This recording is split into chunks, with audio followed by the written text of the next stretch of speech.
what I want to talk about is this basic idea of using the squash principle in your transitions between facial expressions. It really helps kind of reset the emotion in the character, and it also really helps to get a nice explosive quality, either a little teeny explosive quality or a nice big explosive quality to the change in emotion. All right, so I'm just going to put a frame somewhere in the middle there, and I'm going to use this Tween Machine tool to go ahead and just set up an in-between pose, just 50% through.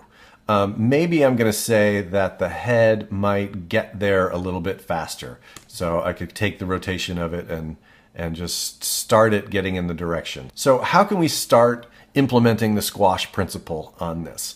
A nice thing to do in the body, of course, is to create an arc in this pass-through pose. So I could simply take the head in this in-between pose and dip it down a little bit.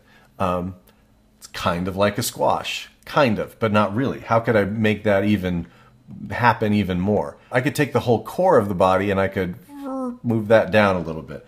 Let's bend the whole body down. If the shoulders are bending forward, I'm going to bend this, come back a little bit. So I'm just increasing that C shape in the spine from here to here, just a little bit, and then back up.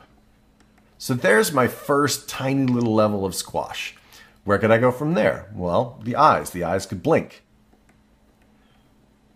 So, tiny bit of squash. Where could I go from there? Think about the eye mask.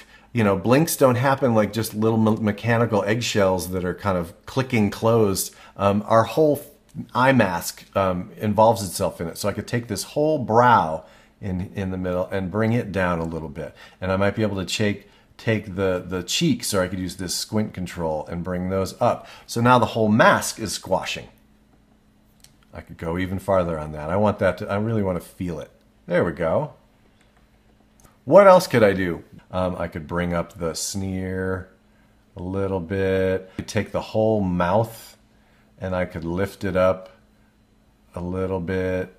That makes me feel like I need to close the jaw a little bit. How much more could I go? Well, there's more joints that can be participating in this. The neck can come down and squash down a little bit so that head sort of lowers in relation to the shoulders. How can I push that relationship? I could lift up the shoulders. So let's try that out. And if those shoulders are coming up, I want to take these muscles and squash, you know, inside here a little bit. If I roll these back, you know, I'm creating a compression in this whole arm shape. And see how as it comes out, it elongates the shape. I go from a compressed shape to a much more elongated shape. Is there anything I can do to the squash and stretch of the head? Sure. I could take this and squash that in a little bit. I love the way that explodes out. There's this middle line that's going through right here, that everything is squashing sort of down into and up into. All right, and one additional thing I can do to further increase the contrast in the transition and further increase the feeling of squash and stretch is to create an overshoot extreme, a stretch. Let's go first into the core. Push that up a little bit. I want to maybe roll up this chest a little bit. Look at how I'm using natural rotations. Maybe I want to lift the head up a little bit. Maybe I want to take this stretching of the head and give it a little bit of a stretch. And maybe even go in and rotate the shoulders away. Whoops, down, down. Stretch and down, stretch and down. I brought the whole body into this blink.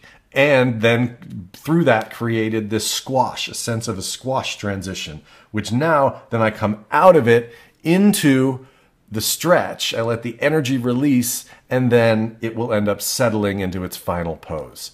So I just wanted to address this idea of how to begin breaking down transitions between facial expressions using the principle of squash and stretch. So I'm just going to keep going. We'll talk about the idea of lead and follow next. Cool. Hope that helps. See ya.